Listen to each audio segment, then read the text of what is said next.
بسم اللہ الرحمن الرحیم۔ آج کا بیان قرآن پاک کے فضائل اور فوائد ہے۔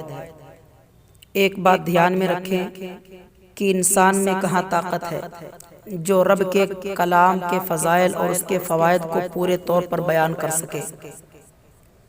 ہم یہاں پر صرف حصول فیض کے لیے چند باتیں عرض کرتے ہیں۔ دیکھیں، کلام کی عظمت کلام کرنے والے کی عظمت سے ہوتی ہے کہ ایک بات فقیر کے منہ سے نکلتی ہے تو اس کی طرف کوئی دھیان بھی نہیں دیتا، اور ایک بات کسی بادشاہ یا حکیم کے منہ سے نکلتی ہے تو اس کو دنیا میں شائع کیا جاتا ہے، اخباروں اور رسالوں میں اس کی اشاعت ہوتی ہے۔ غرض یہ کہ کلام کی عظمت کا پتہ کلام کرنے والے کی عظمت سے لگتا ہے۔ اسی قاعدے کی بنا پر اندازہ لگا لو کہ قرآن پاک ایک ایسا معظم کلام ہے کہ اس کے مثل کسی کا کلام ہو ہی نہیں سکتا، کیونکہ یہ خالق کائنات کا کلام ہے۔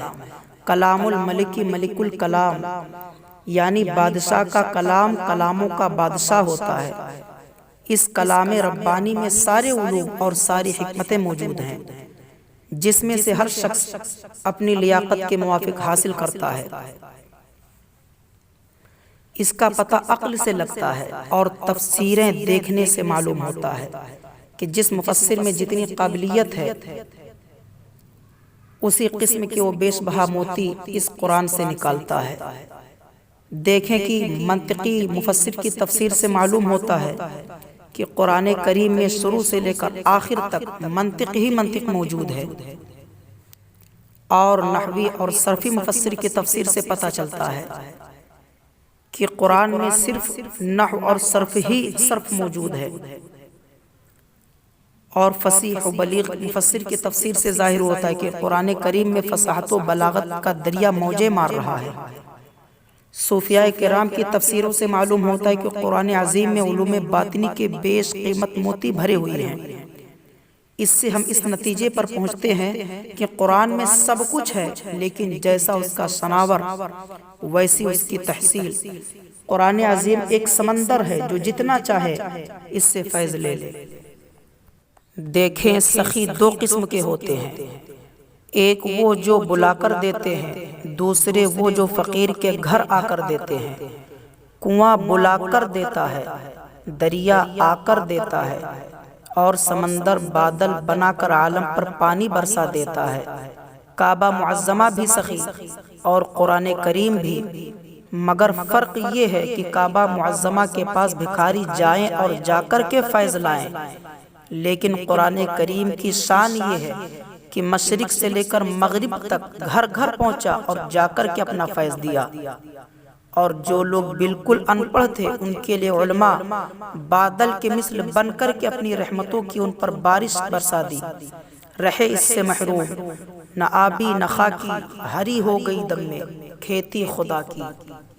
آفتاب وہ نور ہے جو ایک وقت میں آدھی زمین کو چمکا دیتا ہے اور پھر ظاہر کو چمکاتا ہے، اپنے سامنے والے کو چمکاتا ہے، اور پھر بادل کی وجہ سے کبھی اس کی روشنی پھیکی پڑ جاتی ہے، کبھی اس کو گرہن لگتا ہے، دن بھر میں 3 پلٹے کھاتا ہے۔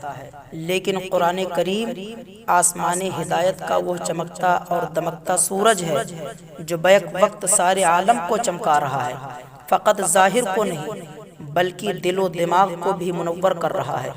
نیز اس کی روشنی جیسے میدانوں میں پڑ رہی ہے، اسی طرح پہاڑوں کے غاروں میں اور تہ خانوں میں، غرض یہ کہ ہر جگہ پہنچ رہی ہے، نہ کبھی اس کو گرہن لگے، نہ کوئی بادل اس کی روشنی ڈھک سکے۔ اس کی شعاعیں بڑی سی بڑی تاریکیوں کو پار کر کے اپنا کام کرتی ہیں۔ اسی لیے رب تعالیٰ نے فرمایا وَأَنزَلْنَا إِلَيْكُمْ نُورًا مُبِينًا۔ لیکن افسوس، آج ہم لوگوں نے اپنی بے علمی کی وجہ سے قرآن کریم کے فیوز و برکات کو محدود سمجھ رکھا ہے۔ بعض لوگوں نے تو اپنے عمل سے ثابت کر دیا کہ قرآن کریم فقط اس لیے آیا کہ بیماری میں اسے پڑھ کر کے دم کر لو اور گھر میں برکت کے واسطے رکھ لو، اور جب کوئی مرنے لگے تو سورہ یاسین پڑھ دو اور موت کے بعد پڑھوا کر کے ایصال ثواب کر دو۔ باقی رہا عمل تو اس کے لیے قرآن کی کوئی ضرورت نہیں۔ حالانکہ ایسا نہیں، قرآن کریم سدھا دینی اور دنیاوی فوائد لے کر اترا۔